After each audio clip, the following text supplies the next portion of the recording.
कुछ कहानियां होती हैं जो सिर्फ सुनाई नहीं जाती, महसूस होती हैं। आज मैं आपको एक ऐसी कहानी सुनाने जा रहा हूं जो मेरे अपने घर से शुरू हुई थी। एक ऐसी कहानी जहां हर रात कुछ न कुछ चल रहा था, लेकिन नजर किसी पर नहीं आता था।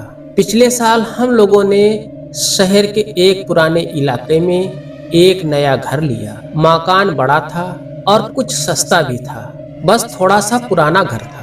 पड़ोसी ने बोला, भाई ये घर पहले 10 साल से खाली था। हमने सोचा चलो सफाई कर लेंगे, सब ठीक हो जाएगा। रात हुई तो सब लोग सो गए, लेकिन मैं देर तक जाग रहा था। रात में एक वक्त ऐसा आया जब दरवाजा खुद ब खुद खुल रहा था और बंद हो रहा था। हवा बिल्कुल नहीं थी। मेरा दिल धड़क उठा, लेकिन मैं समझा शायद पुरानी बिल्डिंग का मसला होगा।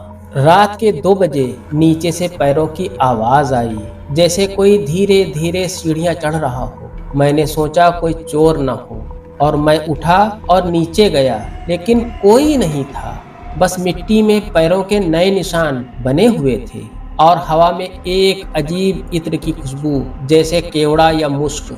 मैं समझ गया कुछ तो है इस घर में, पहले से रहता है। अगले दिन मैंने एक इमाम साहब को बुलाया।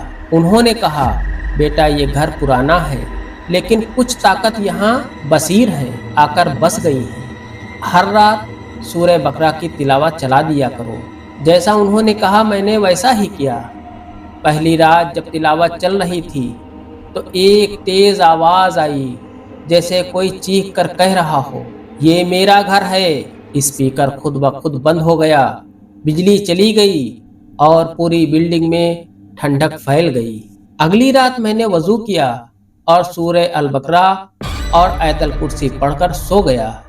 रात के 3 बजे नींद खुल गई। मेरे सामने एक साया खड़ा था। वो साया न आदमी का था न औरत का था, सिर्फ एक लंबा सा साया जिसके चेहरे पर अंधेरा ही अंधेरा था।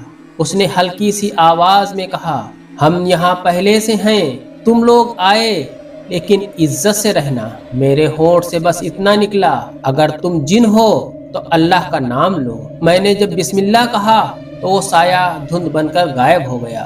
उस दिन के बाद हमने रोज कुरान की तिलावत करनी शुरू कर दी। घर में नूर आ गया। वो साया कभी दोबारा नजर नहीं आया, लेकिन रात के वक्त अब कभी कभी इत्र की वो खुशबू महसूस होती है, जैसे वो बस देख रहा हो लेकिन कुछ कह नहीं रहा। दोस्तों, ये कहानी सिर्फ एक वाकया नहीं, एक याद दहानी है कि हर मकान में रहने वाला सिर्फ इंसान नहीं होता। अपने घरों में कुरान की तिलावत जिंदा रखो, क्योंकि जहां अल्लाह का जिक्र होता है वहां अंधेरा कभी टिक नहीं सकता। आप लोग सवाब की नियत से इस वीडियो को शेयर करें, लाइक करें और चैनल को सब्सक्राइब करें।